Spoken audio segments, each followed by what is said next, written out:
اعوذ باللہ من الشیطان الرجیم بسم اللہ الرحمن الرحیم خواتین و حضرات السلام علیکم ورحمۃ اللہ وبرکاتہ و مغفرتہ۔ پروگرام احکام شریعت اور فقہ حنفی سے متعلقہ مسائل کے ساتھ اکتفا پھر حاضر ہیں۔ کچھ آفر کویسچنز ایک کویسچن کیا تھا کہ وہ سفر معراج پہ میں نے سنا کہ نبی کریم صلی اللہ علیہ وسلم جب آسمان دنیا پر تشریف لے گئے تو وہاں پر پہلے آسمان پر حضرت آدم علیہ السلام کو ملاحظہ فرمایا۔ آپ کی ایک جانب کچھ لوگ تھے، دوسری جانب بھی تھے، ایک طرف دیکھ کے مسکراتے تھے، دوسری طرف دیکھ کر اشک بار ہو جاتے تھے۔ وجہ پوچھی تو بتایا گیا کہ یہ آپ کے امتی ہیں دونوں، اور یہ جنتی ہیں، یہ جہنمی ہیں۔ جنتیوں کو دیکھ کے خوش ہوتے ہیں، جہنمیوں کو دیکھ کے افسردہ ہوتے ہیں۔ تو یہ کہتا ہے کہ اب مجھے یہ خوف ہے کہ پتہ نہیں میں ان میں سے ہوں گا یا ان میں سے ہوں گا، یہ کویسچن کر رہے ہیں۔ اور یہ بھی کہ کوئی کلمہ کفر میری زبان سے نہ نکل جائے اور میں اسی حال میں نہ مر جاؤں، یہ مجھے خوف ہے، تو کیا حکم شرع ہوگا؟ دیکھیں، خوف آخرت کا ہونا، اللہ تعالیٰ کی ناراضگی، اس کے عذاب کا رہنا، بری موت، عذابات قبر کا، یہ بہت اچھی چیز ہیں کہ یہی خوف انسان کو گناہوں سے بچاتا ہے، نیک راستے پر رکھتا ہے، عبادات پر استقامت دلواتا ہے۔ جن جن کے دلوں سے یہ خوف نکل جاتا ہے، یہ فکر نکل جاتی ہے، وہ عموماً غفلت کا شکار ہو جاتے ہیں۔ تو خوف تو کوئی بری چیز نہیں ہوتی، لیکن جب یہ آپ پر اتنا غالب آ جائے کہ آپ ڈپریسڈ ہو جائیں، یعنی ذہنی مسلسل ایک دباؤ میں، اور اس کی وجہ سے طبیعت کی بے چینی اور اس کے پھر منفی اثرات، طبیعت کی خرابی، چڑچڑاپن، سب سے بیزار ہو جانا، اس طرح کے علامات ظاہر ہوں تو یہ مناسب نہیں۔ اس کے لیے بہتر یہ ہوتا ہے کہ آپ صحیح تعلیم شرع کو حاصل کریں، جو ایک معتدل تعلیم ہے، اور وہ آپ کو بتائے گی کہ یہ کام کر لو، اس کے بعد تم بے فکر رہو، یہ کام کرو تو فکر مند رہو۔ جیسے خلاصہ یہ ہے کہ فرض، واجب، سنت موقدہ اگر آپ پورا کر رہے ہوں، ہر چیز کے اندر تقریباً یہ چیزیں ہوتی ہیں، دیکھنے میں بھی ہو سکتی ہیں، سننے میں، چھونے میں، بولنے میں، مال کمانے میں، خرچ کرنے میں، عبادات میں، تو ان میں سے فرض، واجب، سنت موقدہ کو پورا کرنا، اور اس کے جسٹ اپوزٹ حرام، مکروہ تحریمی اور اساءت یعنی سنت موقدہ کے ترک کو چھوڑ دینا، اس سے بچنا، یہ اگر آپ 6 کام کر لیں، 3 کا ارتکاب، 3 سے اجتناب، سمجھ لیں انشاءاللہ آپ کی آخرت محفوظ ہے۔ پھر بس تھوڑا بہت اتنا کہ غلطی نہ ہو، خدا نخواستہ پھر بھی بتقاضائے بشریت کو خطا ہو جائے، فوراً توبہ کی طرف آ جائیں۔ یہ تعلیم صحیح حاصل کر لیں آپ تو انشاءاللہ اطمینان قلب رہے گا۔ ہم نے چیدہ باتیں سنی ہوتی ہیں، تفصیل سیکھی نہیں ہوتی، پھر یہ پوسٹیں اور بڑے 1 گھنٹے کے بیانات کے کٹ پیسٹ جو ہوتے ہیں، بالکل مختصر سے اس میں سے مواد نکال کر، جس کی پوری تفصیل بھی سامنے نہیں ہوتی، وہ بیان میں ہوتی ہے لیکن یہاں نہیں ہوتی، وہ ہمارے سامنے رکھتے ہیں۔ 1 منٹ کے یہ چند سیکنڈ کے کلپ سن کر پھر ہمارے دل میں اضطراب پیدا ہوتا ہے، کیونکہ تفصیل تو موجود ہوتی نہیں۔ اس لیے میری گزارش یہ ہے کہ آپ ہماری کتاب لیں، قرب الہی، بیسٹ بک ہے انشاءاللہ۔ آپ پڑھیں گے، دعائیں دیں گے اپنے بچوں کی تربیت کے لیے، اپنے باطن کی تربیت کے لیے، گھر میں ایک پرسکون ماحول بنانے کے لیے، قرآن و حدیث سے ثابت شدہ تصوف سیکھنے کے لیے یہ بیسٹ بک ہے، یہ لے لیں انشاءاللہ، بہت ہی بڑا فائدہ ہوگا۔ تو یہ خوف رکھیں لیکن اس کو اپنے اوپر مسلط نہ ہونے دیں، یہ ذہن میں رکھیے۔ ایک بھائی نے پوچھا تھا کہ احرام سے پہلے سرما لگا سکتے ہیں؟ جی بالکل لگا سکتے ہیں، اور احرام کی حالت میں خوشبودار کھانا جیسے بریانی وغیرہ کھانا بالکل کھا سکتے ہیں، حتیٰ کہ جو بریانی میں الائچی ڈلی ہو، اگر الائچی آپ چبائیں اس سے پورا منہ مہک جائے تب بھی مسئلہ نہیں ہے، کہ جو یہ خالص خوشبوئیں کہلاتی ہیں، خالص کا مطلب جیسے جس میں آپ کوئی ملاوٹ نہیں کرتے بلکہ اوریجنل خوشبوئیں پیدائشی طور پہ، جیسے دار چینی ہے، لونگ ہے، یا مطلب الائچی ہے، یہ اگر پکا لی جائیں تو اب چاہے خوشبو دے رہی ہوں، برن ہو جانے کے بعد، پکانے کے بعد، یہ سمجھ لے خوشبو ان کی فنا ہو گئی، جو ممنوعہ خوشبو تھی۔ اب اگر آپ کھائیں گے بھی تو کوئی حرج نہیں ہے۔ حالت احرام میں سینیٹائزر کا استعمال، اس سے اجتناب کریں، کیونکہ اس میں خوشبو ہوتی ہے، بعض میں تو بہت ہی تیز خوشبو ہوتی ہے، تو اس میں دم لازم ہونے کا خطرہ ہے، سینیٹائزر یوز نہ کریں۔ اسی طرح خوشبودار صابن کے استعمال سے بھی اجتناب کیجئے، بغیر خوشبو والا لے لیں، مل جاتے ہیں صابن، وہ استعمال کریں۔ ایک بھائی نے فرمایا کہ کسی خوبصورت کافر لڑکی کو دیکھنا کیسا ہے؟ تو بھائی مسئلہ یہ ہے کہ ہمارے مذہب نے نگاہوں کی حفاظت کا حکم دیا ہے۔ اگرچہ ایک زندہ عورت کو دیکھنا، اور مسلمان عورت کو، اور بے پردہ، ایک زندہ مسلمان باپردہ عورت کو جیسے برقعے والی جاری اس پہ نگاہ ڈالنا، اسی طرح ایک بے پردہ مسلمان عورت کو دیکھنا، زندہ عورت کو، یعنی سامنے لائیو جس کو کہتے ہیں، ایک ہے اس کو تصویر کی شکل میں دیکھنا، ویڈیو کی شکل میں دیکھنا، پھر ایک ہے اہل کتاب میں سے کسی کو دیکھنا، ایک ہے کافر بالکل مشرک کو دیکھنا جیسے ہندو. ان میں احکام کے لحاظ سے تھوڑا تھوڑا فرق ہے، لیکن نتیجہ اور معال ایک ہی ہوتا ہے کہ شریعت نے نگاہوں کی حفاظت کا حکم اس لیے دیا کہ جب آدمی نگاہ ڈالتا ہے تو اس سے آگے بڑھنے کو دل چاہتا ہے اور شیطان وسوسہ ڈالتا ہے، اور پھر مسلسل یہ خیالات آتے ہیں، اور جب انسان کو موقع ملتا ہے پھر وہ زنا سے یا اور گناہوں سے بچ نہیں پاتا. اس لیے نگاہوں کی حفاظت کا حکم ہے. تو یہ جو نتیجہ اور معال، اگر ایک کافر عورت کو بھی دیکھیں گے، خوبصورت عورت ہے، کافر ہے، اگرچہ نگاہ کے احکام میں کچھ فرق ضرور ہوگا، لیکن عام آج جو نوجوان ہیں آپ کو پتہ ہے کہ مطلب وہ تو برقعے والی خاتون کو دیکھنے کے بعد، اس کی صرف آنکھیں دیکھنے کے بعد اپنے دل دے بیٹھتے ہیں، کہتے ہیں جی میرا دل دے بیٹھا ہوں اس کی آنکھیں دیکھ کے، سرما لگی آنکھیں. جب اتنے مطلب نازک باطن کے مسلمان ہوں گے تو ان کو اجازت دے دی جائے اور پھر وہ دیکھنے کے بعد اپنی آخرت کی بربادی کا سامان کریں، یہ قطعاً غیر مناسب ہے. لہٰذا حکم یہ ہوگا کہ اپنی نگاہوں کو بچا کر رکھیں اور صرف پاکیزہ چیزوں کو دیکھا جائے. یہ کہتے ہیں کسی کے پاس رہائش ہو، وہ پھر بھی قرض لے کر اپنے بچوں کے نام پر پلاٹ خریدے تو اس کے بارے میں کیا حکم ہے؟ دیکھیں، اس کو اگر آپ کہیں کہ یہ جائز ہے ناجائز ہے تو جائز، لیکن شریعت نے سخت ناپسند کیا ہے کہ بلا ضرورت دستے سوال دراز کرنا منع کیا گیا ہے. اور بعض صورتوں میں تو جیسے وعید بھی آئی ہے، تو اگر اس کو گناہ قرار دیا جائے تو بھی مطلب گنجائش نکل سکتی ہے. جیسے نبی کریم صلی اللہ علیہ وسلم نے ارشاد فرمایا کہ جس نے بغیر کسی صحیح ضرورت کے دستے سوال دراز کیا وہ بروز قیامت اس حال میں آئے گا کہ اس کے چہرے پر گوشت نہیں ہوگا. اور صحابہ کرام نے جب ضرورت کی مقدار پوچھی کہ کب یہ سوال کرنا جائز ہے تو فرمایا جب اگلے وقت کا کھانا نہ ہو، تب کہیں جا کے کسی سے آپ مانگیں یا قرضے طلب کریں یا صدقات قبول کریں. بھی ایک قرضے کا ہے، مانگ نہیں رہا، بھیک نہیں مانگ رہا، لیکن بہرحال یہ شدید سرکار کی ناراضگی کا سبب ہے. آپ اس سے ناراض ہوتے تھے کہ بلا ضرورت قرضہ لیا جائے، اسی حالت میں مر گئے تو نقصان ہوگا. لہٰذا بالکل اس طرح قرض وغیرہ نہ لیا جائے، اس میں احتیاط کریں، اور جس کو معلوم ہے وہ قرض بالکل نہ دے ایسے شخص کو. ایک کالر ہمارے ساتھ ہیں. السلام علیکم. وعلیکم السلام. مفتی صاحب میں 2 سوال تھے. جی ذرا تھوڑا سا اونچا بولیں گے، ذرا تھوڑا سا اونچا بولیں. قرآن ایک ہے کہ الحمد شریف قرآن کی آیت ہے، سنا 3 آیت اگر پڑھے اس کے بعد رکوع میں جائے تو نماز ہو جائے گی. تو الحمد شریف اگر مکمل پڑھ کے رکوع میں چلے جائیں تو نماز ہو جائے گی، یا اگر اس کو 2 بار دہرا دے تو کیا نماز ہو جائے گی اس طرح؟ چلیں. اور دوسرا سوال ہے کہ تراویح اگر کوئی نہ پڑھے رمضان میں اور اگر اپنے 2-4 روز کی عمری قضا ادا کرے تو اس طرح اس کا یہ کرنا ٹھیک ہوگا؟ اور میں عرض کرتا ہوں. السلام علیکم. السلام علیکم مفتی صاحب. جی وعلیکم السلام. میرے آپ سے 3 سوال ہیں. جی بولیے. ایک سوال تو یہ ہے جو فوت ہو گئے کیا ان کے نام کی قربانی کر سکتے ہیں؟ اور دوسرا سوال یہ کہ جب مغرب کی اذان ہو رہی ہو تو اس وقت کیا گھر میں جھاڑو دینا صحیح ہے؟ اور تیسرا سوال یہ ہے کہ رات کو صفائی گھر کی کرنا صحیح ہوتا ہے؟ لوگ کہتے ہیں اس میں کمی آ جاتی ہے. بس میرے 3 سوال ہیں. بہت شکریہ. میں عرض کرتا ہوں، انشاءاللہ بتاتا ہوں آپ کو.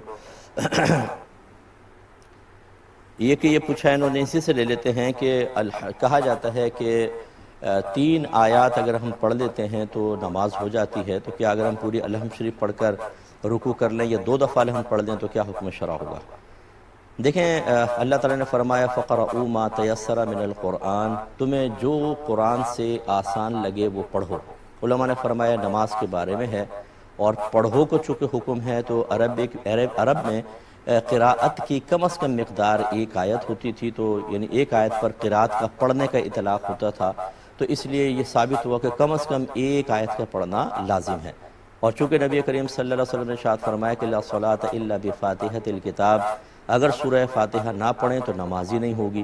احناف کے نزدیک کثیر دلائل کی روشنی میں، جس کا بھی ٹائم نہیں ہے، صرف نتیجہ آپ کو بتا رہا ہوں، نتیجہ نکالا کہ 1 آیت قرآن سے ثابت 1 آیت کا پڑھنا، تو 1 آیت کا پڑھنا فرض، اور چونکہ حدیث میں تاکید ہے اس لیے اس کے ساتھ الحمد پڑھنا واجب. تو لہٰذا اگر آپ کہتے ہیں الحمدللہ رب العالمین تو یہ تو فرض ادا ہو گیا. اب ہمیں واجب ادا کرنا ہے. جو نبی کریم نے طریقہ بتایا وہ یہ کہ پہلے الحمد پڑھیں، اس کے بعد ایک سورت ملائیں، یا کم از کم 3 چھوٹی آیات یا ایک اتنی بڑی آیت جو ان 3 چھوٹی آیات کے برابر ہو. لہٰذا الحمد شریف تو پڑھنی ہوگی، جیسے سرکار نے فرمایا. مزید واجب ادا کرنے کے لیے اس کے ساتھ ایک سورت ملانی ہے، یا 3 چھوٹی آیات، یا ایک بڑی ایسی آیت جو 3 چھوٹی آیات کے برابر ہو. لہٰذا معلوم ہوا کہ اگر صرف آپ الحمد شریف پڑھ کر رکوع میں چلے جاتے ہیں تو اس سے فرض ادا ہو گیا کیونکہ ایک آیت پڑھ لیا آپ نے، الحمد کا واجب بھی ادا ہو گیا، لیکن اس کے ساتھ جو سورت میں لانی تھی وہ واجب ادا نہیں ہوا۔ چنانچہ اگر آپ نے جان بوجھ کر یاد رہتے ہوئے سورت چھوڑ کے نماز پڑھی، نماز ہو جائے گی، لیکن واجب العیادہ ہے، یعنی بعد میں اس کو لوٹانا ہوگا، اس کا سجدہ سہو سے تدارک نہیں ہوگا۔ اور اگر آپ بھول گئے، الحمد پڑھ کر چلے گئے رکوع میں، بعد میں یاد آ گئی، تو آخر میں سجدہ سہو کرنا ہوگا۔ اور یاد رکھیں کہ علماء نے فرمایا کہ کسی نے فرض کی پہلی یا دوسری کے اندر 2 بار الحمد پڑھ لی، اور اسی طرح نوافل میں، سنن میں، وتر کی کسی بھی رکعت میں 2 بار الحمد پڑھ لی تو سجدہ سہو لازم ہوگا، کیونکہ جو نبی کریم صلی اللہ علیہ وسلم کی تلقین ہے وہ یہی ہے، اور سنت متوارثہ سرکار کی جو دائمی مطلب تعلیم ہے وہ یہی ہے کہ 1 بار الحمد پڑھی جائے، نہ کہ 2 بار۔ 2 بار پڑھیں گے تو سجدہ سہو لازم ہوگا، اور جان بوجھ کے پڑھیں گے تو وہی نماز کا اعادہ ہوگا۔ ایک اور مسجد ہمارے ساتھ ہے۔ السلام علیکم۔ وعلیکم السلام، کیسے ہیں آپ؟ اللہ کا بڑا کرم۔ سر جی، ہمارے پاس پہلے مسجد بنی ہوئی تھی، اور اس کے ساتھ پھر بعد میں ایک مدرسہ بنا دیا گیا۔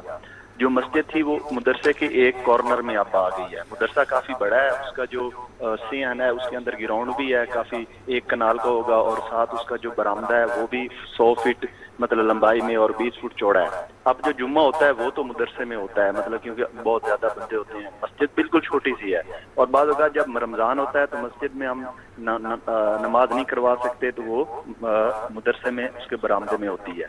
تو اب اس کے علاوہ بھی کیا ہم برآمدے میں نماز پڑھ سکتے ہیں مسجد کو چھوڑ کے؟ اچھا یہ بتائیے کہ ٹوٹل پلاٹ تھا یہ مسجد کے نام پر تھا، وقف کیا تھا؟ جی وہ سارا مسجد کے نام پہ، بس ٹھیک ہے۔ پہلے نہیں، مسجد کے نام پہ سر، ایک مسجد کے نام پہ پہلے کچھ اور لوگوں نے دیا تھا، جو اس کے پیچھے زمین تھی وہ کسی اور بندے کی تھی، وہ اس نے پھر وقف کر دی مدرسے کے لیے۔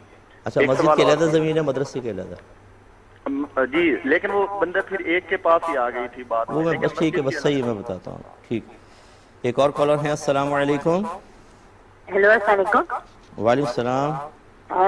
میں پشاور سے بات کر رہی ہوں۔ جی بھائی، میں نے یہ پتہ کرنا تھا کہ ہمارے پاس کچھ پیسے پڑے ہیں مسجد کے لیے دینے کے، مسجد کو تو وہ تو نہیں دے سکے، تو کیا پشاور میں کسی بزرگ کا مزار ہے، اس کی چھت گر گئی ہے، تو کیا اس کے لیے ہم دے سکتے ہیں پیسے؟ جی، اور دوسرا یہ سوال ہے کہ ہمارے گھر میں پالتو بلی ہے، تو وہ جب بھی میں نماز پڑھتی ہوں وہ قریب آ کے بیٹھ جاتی ہے، کبھی سامنے بیٹھ جاتی ہے، تو اس کا کیا حکم؟ اور میں عرض کرتا ہوں انشاءاللہ ایک مختصر بریک لیں گے، حاضر ہوتے ہیں ایک چھوٹے سے بریک کے بعد۔ بسم اللہ الرحمن الرحیم۔ ایک کوشچن کیا تھا کہ اگر کوئی رمضان میں تراویح نہ پڑھے بلکہ اس کی جگہ اپنی سابقہ زندگی کی قضا نمازیں ادا کرے تو کیا حکم شرع ہوگا؟ دیکھیں اچھا ہے، قضا نمازیں تو ادا کرنی چاہیے، لیکن فرائض، واجبات اور سنن موقدہ نہیں چھوڑیں گے۔ فقہاء نے اس سے منع کیا ہے۔ سنن غیر موقدہ یا نوافل جو ہیں وہ آپ ترک کر سکتے ہیں، جیسے بڑی راتوں میں آپ عبادات اختیار کرنا چاہیں تو نوافل کے بجائے قضا نمازیں اپنی ادا کر لیں، وہ بیسٹ ہے۔ اسی طرح عصر سے پہلے کی 4، عشاء سے پہلے کی 4 سنن غیر مؤکدہ ہیں، ان کی جگہ آپ قضا پڑھ لیں۔ عشاء کے بعد 4 نوافل ہوتے ہیں، ظہر کے بعد 2 ہوتے ہیں، مغرب کے بعد 2 ہوتے ہیں، ان کو کی جگہ بھی آپ مطلب نوافل کی جگہ قضا نمازیں ادا کر لیں، لیکن تراویح ترک نہ کریں، اسے سنت موقدہ قرار دیا گیا ہے۔ یہ کہتے ہیں کہ کیا فوت شدہ کی طرف سے قربانی ہو سکتی ہے؟ جی بالکل ہو سکتی ہے۔ حضرت علی کرم اللہ وجہہ الکریم ہر سال نبی کریم صلی اللہ علیہ وسلم کی جانب سے ایک قربانی کیا کرتے تھے، اور یہ ضرور ہے کہ اگر کسی نے وصیت کی تھی فوت ہونے سے پہلے کہ جی میری قربانی کر دینا کیونکہ رہتی تھی مجھ پر، فرض کر لیں، یا اس نے کوئی واجب منت مانی تھی تو وہ قربانی کا کہا، تو وہ اس کے اندر سے آپ نہیں کھا سکتے، پورا صدقہ کرنا ہوگا۔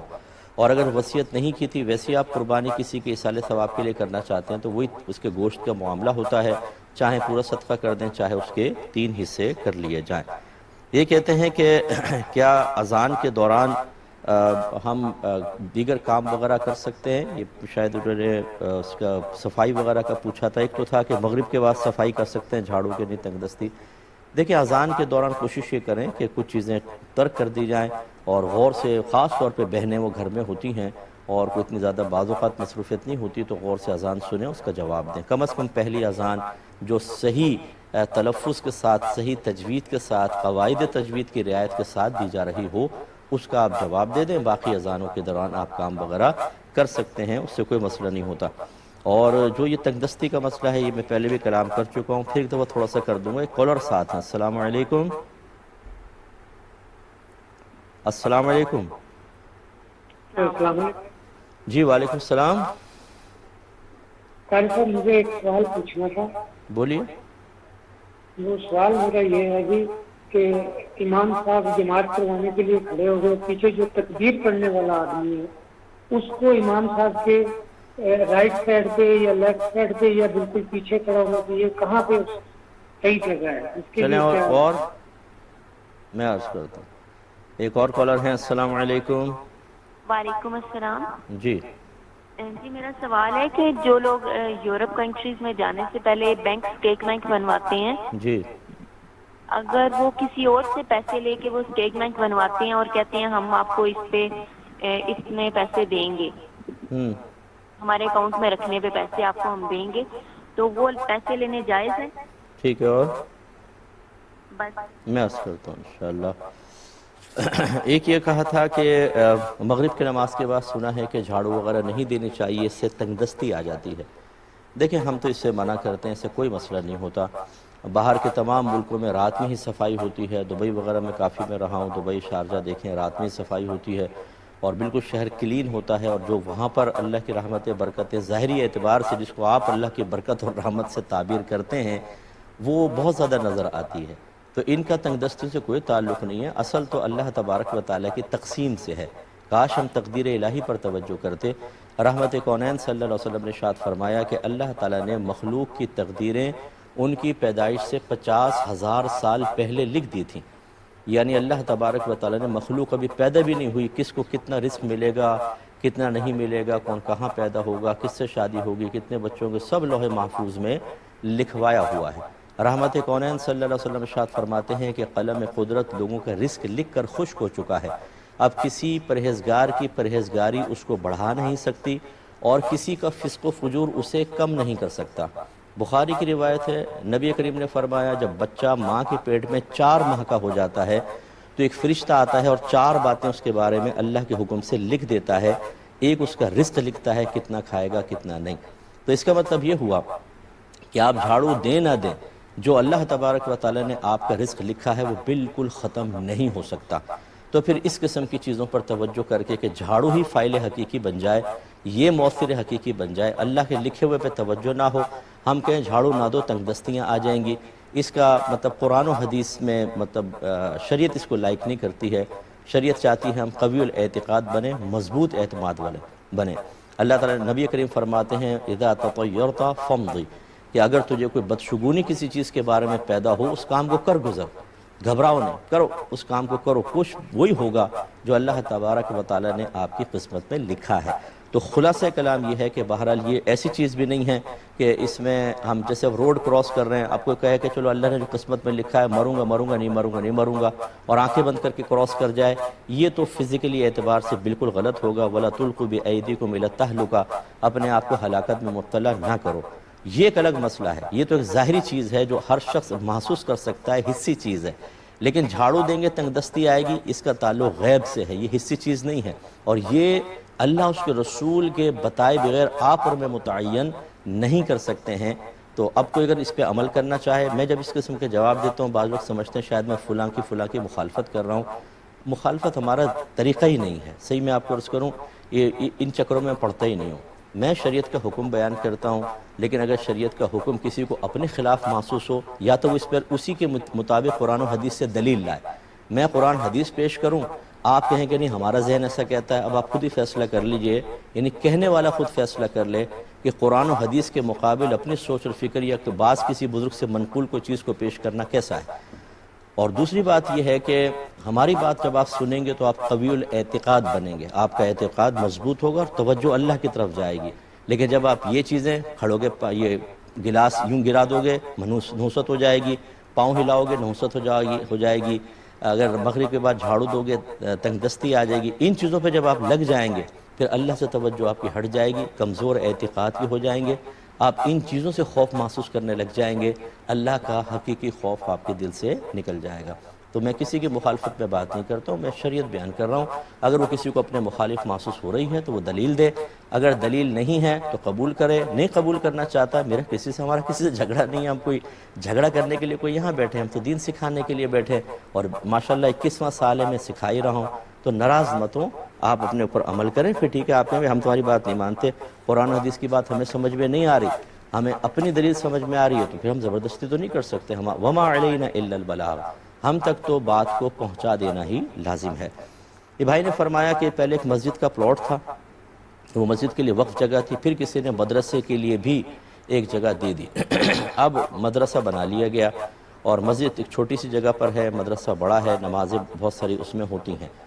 تو اس سے پہلے کہ میں باقی چیز کور کروں، پہلے میں اس پہ کلام کر لیتا ہوں۔ یاد رکھیے کہ جو چیز کو وقف کرتا ہے اس کو واقف کہتے ہیں، اور واقف جن شرائط کے ساتھ چیز کو وقف کرتا ہے انہی شرائط کے ساتھ اس چیز کو باقی رکھنا ضروری ہوتا ہے۔ لہذا اگر کسی نے کہا یہ میرا پلاٹ مسجد کے لیے وقف ہے تو وہ مسجد ہی بنے گی، اس کے اوپر 1 انچ بھی آپ مدرسے میں شامل نہیں کر سکتے ہیں، اور جو کسی نے مدرسے کے لیے وقف کی اس پہ مدرسہ بنے گا۔ تو اگر آپ کے ہاں ایسا ہے کہ جو مسجد کا پلاٹ تھا اس پہ ٹوٹل مسجد بن گئی، اور جو مدرسے کا پلاٹ تھا اس پہ ٹوٹل مدرسہ بن گیا، تو بالکل ٹھیک ہے، اور اب اسی صورت میں کوئی مسئلہ نہیں۔ لیکن اگر مسجد کو کونے میں کر کے مسجد کا پلاٹ بھی مدرسے کے اندر شامل کر دیا تو ایسے مدرسہ چلانے والے قابل گرفت ہوں گے، اور مجھے حیرت ہے، یہ ہوگا ویسے حفظ و ناظرہ کا مدرسہ، اس سے آگے بڑھنے کے لیے تو ہم تیار ہی نہیں ہیں، لیکن اگر وہاں پہ درس نظامی بھی ہو رہا ہے تو حیرت ہے کہ صاحب علم حضرات نے کیسے مسجد کے پلاٹ پہ ایک مدرسہ بنا دیا، اس پر توجہ کرنی ہوگی۔ اب فرض کر لیں کہ مسجد کے پلاٹ پر ہے، مدرسہ مدرسے کے پلاٹ پر، اور مسجد کی جگہ میں جگہ کم ہے، تو پھر یوں ہوگا مسجد میں ہی جمعہ قائم ہوگا، لیکن مدرسے کے پلاٹ کے اندر بھی لوگ کھڑے ہو سکتے ہیں، بشرطے کہ اگر مسجد کا رخ یوں ہے فرض کریں، مدرسے کا پلاٹ یوں ہے، تو اب تو نہیں ہو سکتا کہ یہ امام سے آگے ہو جائیں گے، اور اگر مسجد کا پلاٹ ایسا ہے مدرسے کا پیچھے، تو بالکل پھر اگر ان میں درمیان میں کوئی راستہ شارع عام وغیرہ نہیں ہے تو مسجد میں جمعہ اور عیدین وغیرہ ہوگی، اور پیچھے صفوف قائم ہوتی ہوئی مدرسے تک جا سکتی ہیں، لیکن مسجد کو فوقیت دینی ہوگی۔ اگر مسجد کو نہیں دی، مسجد کو آپ نے معطل چھوڑ دیا، یہیں پر جمعہ کر رہے ہیں، اور تو یہ مسجد نہیں ہے، اس کے لیے مساجد بنائی جاتی ہیں نہ کہ مدرسے کے اندر، تو اس غلط روش کو بھی ختم کیا جائے۔ اور میرا آپ کو مشورہ ہوگا کہ اس طرح جب میں تھوڑی سی مختصر وقت میں بات کہوں گا، ہو سکتا ہے کہ اس میں 10 کویسچنز آپ کے ذہن میں بیدار ہوں، بہتر یہ ہے کہ اس کو پورا مکمل طور پہ لکھیں، اپنے قریبی کوئی اہل سنت کا دارالعلوم ہو، وہاں سے آپ اس پر ریٹن فتویٰ لیں اور اس کے مطابق عمل کریں۔ اگر چاہیں ہمیں سعادت بخشنا چاہیں، میرے یہاں سے کنٹرول روم سے نمبر لے لیں، اور پھر آپ مجھے واٹس ایپ پر یہ پورا مسئلہ لکھ کر اس کی کاغذ کی پک کھینچ کے بھیج دیں ود ایڈریس، تو انشاءاللہ میں آپ کو لکھوا کر پھر ود ریفرنسز یہ TCS وغیرہ کروا دوں گا، تو آپ کا یہ مسئلہ انشاءاللہ اچھے انداز سے حل ہو جائے گا۔ لیکن ابھی جو ہے وہ پہلے دیکھ لیں اس میرے اجمالی بیان سے کہ اگر گڑبڑ ہے تو اس کو ٹھیک کرنا لازم ہے، نہیں کریں گے اور ابھی موجودہ لوگ اس کو قائم کر کے چلے جائیں گے تو اگلی نسلیں اور بگاڑ پیدا کریں گی، وبال سارا کا سارا ان پر ہوگا جنہوں نے ایک کام کو نیک سمجھ کر کیا لیکن حقیقتاً نیکی نہ کر سکے بلکہ گناہ میں مشغول ہو گئے۔ بہن فرماتی ہیں کہ ہم نے مسجد کے لیے کچھ پیسے رکھے تھے، نیت یہی تھی، لیکن وہ ابھی خرچ نہ ہو سکے کہ ایک مزار تھا اس کی چھت گر گئی ہے، تو کیا مزار کی چھت بنانے کے لیے وہ پیسہ دے سکتے ہیں؟ دیکھیں، دینے کو تو کوئی مسئلہ نہیں ہے کیونکہ آپ نے صرف نیت کی تھی، کوئی منت وغیرہ تو نہیں مانی تھی، وہ پیسہ آپ ذاتی استعمال میں لے لیں، نہ دیں مسجد کے اندر، جب تک آپ کے پاس آپ کے قبضے میں ہے وہ آپ کے ملک میں ہے۔ لیکن مزار کی چھت بنانے کے لیے اس کو استعمال کرنا جبکہ مسجد کے لیے ہے، یہ تھوڑا سا قابل توجہ چیز ہے۔ یہ اچھی طرح یاد رکھیں کہ مزار بنانے سے نہ صاحب مزار کو کوئی فائدہ ہے اور نہ آپ کے لیے کوئی ثواب کا پہلو ہے۔ یہ کوئی مزار بنانا کوئی ثواب کا کام نہیں ہوتا۔ بعض میں نے سیٹھ حضرات کو دیکھا ہے، غریب کو پیسہ نہیں دیں گے لیکن 1.5-2 کروڑ ایک مزار بنانے پہ لگا دیتے ہیں۔ شاید ان کا ذہن یہ ہوتا ہے کہ اگر ہم مزار بنائیں گے تو صاحب مزار راضی ہو کر اللہ کو بھی ہم سے راضی کر دے گا۔ یہاں لوگ بھوکے مر رہے ہیں، انہیں کھانے کو نہیں مل رہا، مزار مضبوط عمارت، ٹائلیں وغیرہ زبردست قسم کی۔ دیکھیں یہ کوئی مطلوب شرع نہیں ہے۔ مزار بنانے کو میں ناجائز نہیں کہہ رہا ہوں، لیکن مزار کے اوپر اتنے خرچے کرنا اور پھر اس میں کوئی نیت ہی نہ ہو، یعنی آپ کو پتہ ہی نہ ہو میں کیوں بنا رہا ہوں۔ اگر تو آپ اس لیے کوئی عمارت بناتے ہیں کہ وہ ایک واقعی اللہ کے ولی کی قبر ہے اور وہاں اکثر لوگ آ کر جو رحمتیں برکتیں اللہ تبارک و تعالیٰ کے نیک بندوں پر ان کی زندگی میں اور بعد وفات بھی جاری و ساری رہتی ہیں، ان سے حصہ حاصل کرنا چاہیں، برکت حاصل کرنا چاہیں تو قریب آ کے دعا وغیرہ مانگنا چاہیں۔ اب وہ دھوپ میں مانگ رہے ہیں، آپ نے ایک تھوڑی عمارت بنا دی تاکہ لوگ سکون سے یہاں پر آ کے قرآن پڑھ سکیں، حدیث پڑھ سکیں، درود پاک پڑھ سکتے ہیں، ذکر الہی کر سکیں، اچھی بات ہے، اس میں کوئی مسئلہ نہیں ہے۔ اس میں کوئی اعتراض کر سکتا ہے لیکن کبھی بیٹھیں ڈیبیٹ کریں اس کے اوپر، انشاءاللہ کلام کر لیں گے اس کے اوپر، یہ تو چل جائے گا۔ لیکن پتہ ہی نہیں ہے کہ ہم کیوں کر رہے ہیں، چادریں چڑھا رہے ہیں کیوں، مزار بنا رہے ہیں کیوں، یہ مطلب تھوڑی سی تشویشناک بات ہے۔ اگر آپ مزار کی چھت بنا دیں گے تو ایسا نہیں ہے کہ بزرگ کہیں گے بہت شکریہ دھوپ پڑ رہی تھی ڈائریکٹ، ان کی قبر تو جنت کے باغوں میں سے ایک باغ ہے، آپ نہ بنائیں، عمارت ساری ختم کر دیں ان کی قبر۔ یہ ظاہری دھوپ سے قبر کے اندر کا معاملہ کچھ بھی مطلب نہ بدلتا ہے نہ سنورتا ہے، یہ اچھی طرح یاد رکھیں۔ باہر سے آپ ٹائلیں لگا دیں، بلکہ اے سی لگا دیں کبہ سا بنا کر، اس سے صاحب مزار کو کیا فائدہ۔ تو میری گزارش یہ ہے کہ اس کے لیے اگر چاہیں تو فنڈ وغیرہ کر لیں، چلیں چھت ڈال لیں۔ آپ نے جو مسجد کے نام کا پیسہ رکھا ہوا ہے کوشش کیجئے وہ ایسی کسی مسجد میں لگائیں جہاں دین کا اچھا کام ہو رہا ہو۔ یہ بھی بات ہمارے بھائی ناراض ہو جائیں گے، مسجدیں بنا لیتے ہیں، دین کا کام دھیلے بھر کر نہیں ہوتا اس میں، صرف وہ حفظ و ناظرہ کے مدرسے لگائے ہوئے ہیں، ان میں بھی بچے صرف حفظ کر رہے ہیں یا ناظرہ پڑھ کے چلے جاتے ہیں، انہیں یہ تک نہیں پتہ ہوتا غسل کیسے کرنا ہے، وضو کیسے کرنا ہے، یعنی باقاعدہ کوئی سلیبس مقرر نہیں ہے۔ ہم نے صرف حفظ و ناظرہ کو اپنے مقصود اصلی بنا کر مسجدوں کو صرف اس کے لیے وقف کر لیا ہے۔ نمازیں ہوں گی، عیدین ہوگی، جلسے جلوس ہوں گے اور یہ مدرسے، وہ حالانکہ مساجد تو ہیں، یہ تعلیم قرآن اور حدیث کا بہترین ذریعہ تھیں جو پہلے دور میں ہوتی رہیں۔ درس نظامی کی کلاسیں ہونی چاہیے، عالم کی کلاسیں، مفتیان کرام کی کلاسیں ہونی چاہیے، لوگوں کو شارٹ کورسز بتائے جائیں جس میں میل فیمیل آ کر کلاسز اٹینڈ کریں اور ان کے اندر شعور بیدار ہو۔ لیکن اب ہماری مساجد ویران ہیں، لوگ تک نہیں آتے مسجدوں کے اندر، پوری بڑی بڑی مسجدیں بنا لیتے ہیں، خالی پڑی ہوتی ہیں۔ تو پھر اس کے لیے کوشش کریں کہ ایسی جگہ پیسہ خرچ ہو جہاں دین کے کام کی تقویت اور ترقی کا معاملہ ہو، تو انشاءاللہ پھر آپ کو فائدہ ہوگا، وہ چاہے مسجد سے ہو چاہے کسی اچھے مدرسے سے ہو۔ ایک انہوں نے کہا کہ میں نماز پڑھ رہی ہوتی ہوں تو پالتو بلی ہے وہ کبھی قریب آ کے بیٹھ جاتی ہے، کبھی سامنے، کیا حکم شرع ہے؟ کوئی مسئلہ نہیں ہے، ہاں اگر اس کے ظاہری بدن پہ خدا نہ خواستہ کوئی نجاست ہو اور آپ کو اندیشہ ہو کہ اگر وہ قریب ہوگی تو وہ نجاست آپ سے ٹچ ہو جائے گی تو آپ محتاط ہو کے سجدہ کریں، لیکن اگر وہ صاف ستھری بلی ہے تو سامنے بیٹھنے سے کوئی فرق نہیں پڑتا، حتیٰ کہ آپ نے سجدہ کیا اور ٹچ ہو گئی، یہ ہاتھ ٹچ ہو گیا تو اس سے آپ کی نماز پہ کوئی فرق نہیں پڑے گا۔ ایک مختصر سا بریک لیں گے، ہمیں یقین ہے آپ ہمارے ساتھ ہی رہیں گے۔ بسم اللہ الرحمن الرحیم۔ ایک کویسچن کیا تھا کہ امام جو جماعت فرما رہے ہوں، پیچھے تکبیر لگائی جاتی ہے، مکبر کہاں کھڑا ہوگا، کہ امام کی بالکل پیچھے ہوگا یا تھوڑا دائیں بائیں؟ دیکھیں بالکل پیچھے ہونا یہ مستحب ہوتا ہے، تھوڑا سا دائیں بائیں بھی ہو جائے کوئی بات نہیں، لیکن قریب ہو، پیچھے اور قریب، یہ نہیں کہ صف کے کونے سے تکبیر کہہ رہا ہو تو یہ پھر بالکل ہی مستحب سے ہٹ جائے گا، تو یوں کرنا۔ اور بلکہ شاید آپ کو حیرت ہوگی کہ خود امام کے لیے تکبیر کہنا افضل ہوتا ہے، ہمارے یہاں تو پیچھے کہی جاتی، امام خود تکبیر کہے پھر آگے وہ نماز کو پڑھائے، یہ بھی بہت اچھا ہے، لیکن بہرحال مکبر جو ہوگا اس میں یہ تفصیل ہے۔ بہن نے فرمایا کہ بعض وقت کوئی یورپ وغیرہ جانا چاہتا ہے تو وہاں کی ریکوائرمنٹ ہوتی ہے کہ اپنی بینک اسٹیٹمنٹ شو کریں تاکہ پتہ چلے کہ آپ کے پاس کچھ مال موجود ہے کہ نہیں، وہاں جا کے ایسا نہ ہو کہ آپ مانگنا شروع کر دیں۔ تو پھر وہ اپنے بینک میں تو نہیں ہوتا، کسی سے کہتے ہیں اپنے رقم تھوڑی میرے اکاؤنٹ میں ڈلوا دو تاکہ اسٹیٹمنٹ میری بن جائے، میں وہ شو کر دوں گا اور پھر یہ آپ کو پیسہ واپس دے دیں گے، اور اس رکھوانے کے، ڈپازٹ کروانے کے عارضی طور پر ہم آپ کو کچھ پیسے دیں گے۔ کیا حکم شرع ہوگا؟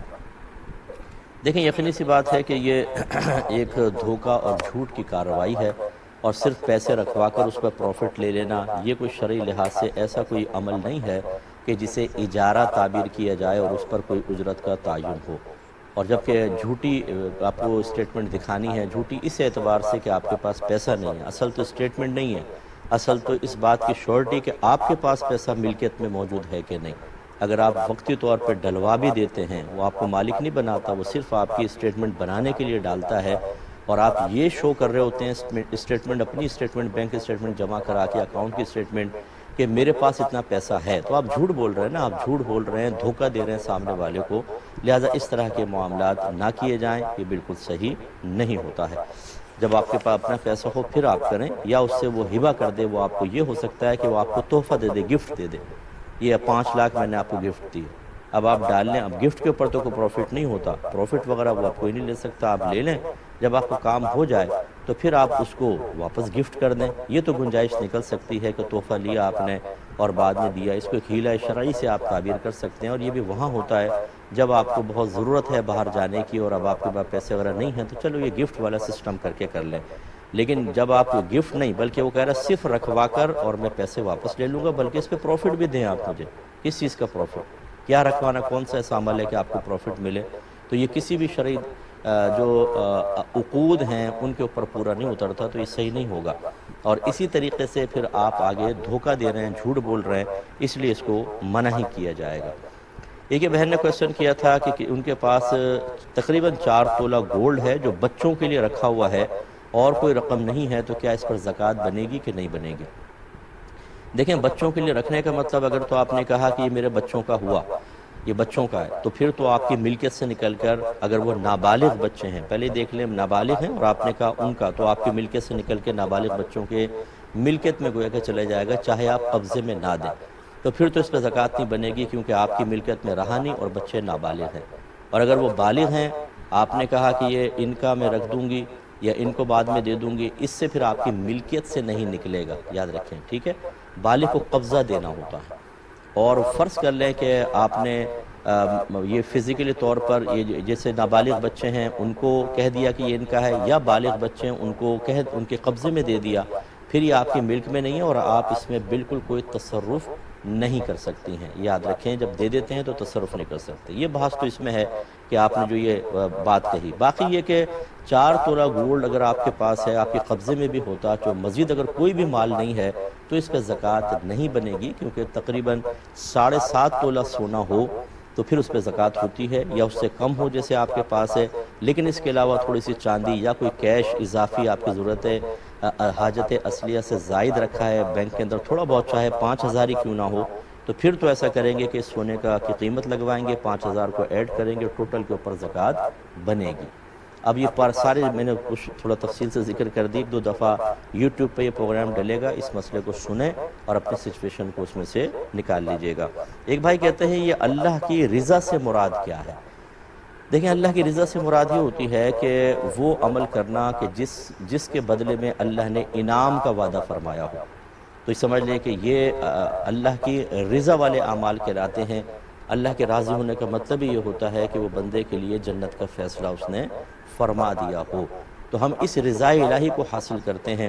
اب چونکہ یہ مخفی ہوتی ہے، ہمیں تو ظاہر نہیں ہوتا کہ اللہ ہم سے راضی ہو گیا کہ نہیں ہو گیا، تو پھر جو اعمال اس کو راضی کرتے ہیں، جس کے بدلے میں وہ جنت عطا فرماتا ہے، ان اعمال پر استقامت حاصل کرنی ہوتی ہے، اور جو اس کی رضا کے خلاف ہوتے ہیں کہ جس سے اللہ ناراض ہو جائے، میں جہنم میں ڈال دوں، ان کو چھوڑنا ہوتا ہے۔ اس کے بعد حسن ظن ہوتا ہے کہ اللہ تعالی ہم سے راضی ہو جائے گا، اور جب راضی ہوگا تو وہ راضی ہونے کا مطلب ہی یہ ہے کہ بندے کے لیے جنت کا فیصلہ فرمانا۔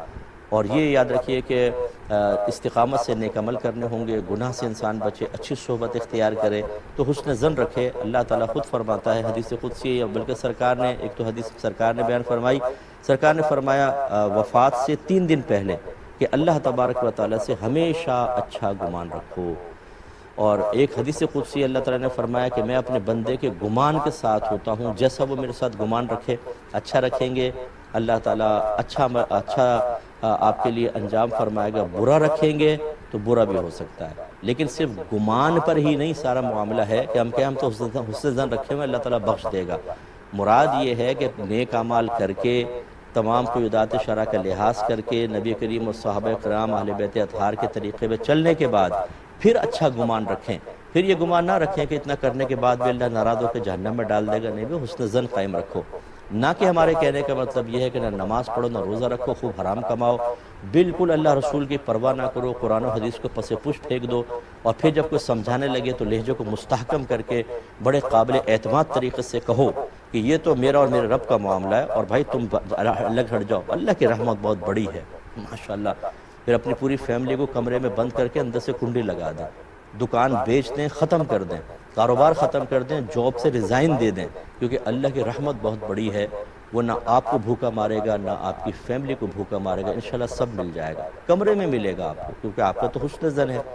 اب کیا بولیں گے جواب میں؟ ارے بھائی کچھ کرنا پڑتا ہے تبھی تو ملے گا۔ ماشاءاللہ دنیا کے لیے کرنا پڑے گا تب اللہ کی رحمت متوجہ ہوگی، لیکن آخرت کے لیے سب کچھ چھوڑ دو، اللہ کی رحمت متوجہ ہوگی۔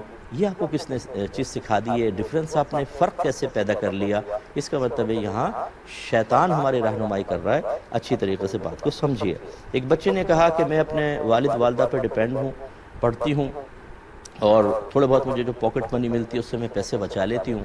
کبھی کبھی میری والدہ کہتی ہیں کہ مجھے ضرورت ہے 100-200 مجھے دے دو، اور جب میں واپس کروں گی تو میں 500 دے دوں گی، تو کیا میرا ان کو اس طرح قرضہ دینا اور بعد میں 500 لینا شرعاً کیسا ہے؟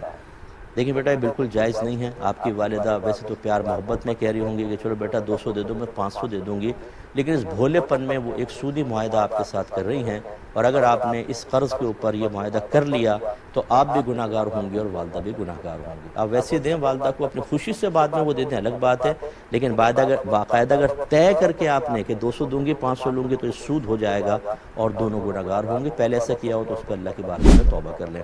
اب اپنے میزبان کو، ہماری کیو ٹی وی کی پوری ٹیم کو اجازت مرحمت فرمائیں.